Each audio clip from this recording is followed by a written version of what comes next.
चलिए यहाँ ध्यान दीजिए बच्चों, आपके सामने एक प्रश्न है। ए और बी की वर्तमान आय का अनुपात जो है वो 14:17 है। कितना है? 14:17।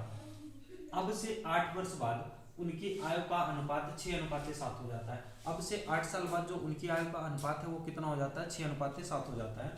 तो यहाँ पे अगर आप ध्यान देंगे तो आपसे पूछा है उनकी वर्तमान आय के बीच अंतर ज्ञात करें। तो ऐसे प्रश्न को हम कैसे सॉल्व करेंगे? बेटा यहाँ पे ध्यान दीजिए आप लोग। यहाँ पे आप कहोगे जो पहले अनुपात है वो 14:17 है, यानी 14 अनुपात कितना है? 17 है। और बाद में ये 8 साल बाद कितना हो जाता है? तो आप कहोगे सर 6:7 हो जाता है। क्या इतनी बात समझ पा रहे बच्चों?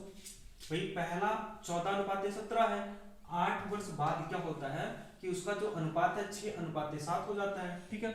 अगर मैं पूछूंगा इन दोनों के बीच डिफरेंस कितना है तो आप कहोगे सर 3 का है। और अगर मैं इनके बीच पूछूंगा तो आप कहोगे 1 का है। तो बेटा जो इनके बीच का अंतर है यहाँ पे गुणा करा दो, और इनके बीच का जो डिफरेंस है यानी अंतर है यहाँ पे गुणा कराओगे तो नया रेशियो जो आएगा वो हो जाएगा 14:17। ठीक है। और यहाँ पे अगर आप देखेंगे तो 3 का मल्टीप्लाई 6 में कराओगे तो कितना आ जाएगा? 18 आ जाएगा। और 7 में कराओगे तो कितना आएगा? 21 आएगा।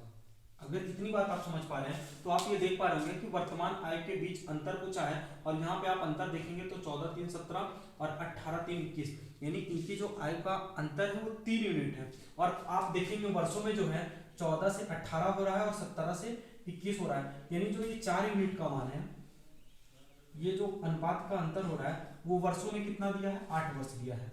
ठीक है। और अगर इनकी उम्र का अंतर पूछे तो 18 से 21 या 14 से 17 कितने का अंतर हो रहा है? 3 का। तो आपको 3 यूनिट का मान चाहिए। तो 3 यूनिट का मान कैसे निकालोगे बेटा?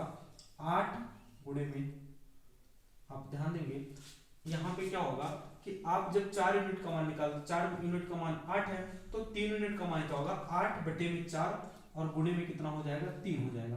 तो 4 दूनी 8 आएगा और 3 दूना 6, यानी इनके बीच जो अंतर है वो कितने वर्ष का है? 6 वर्ष का। ठीक है।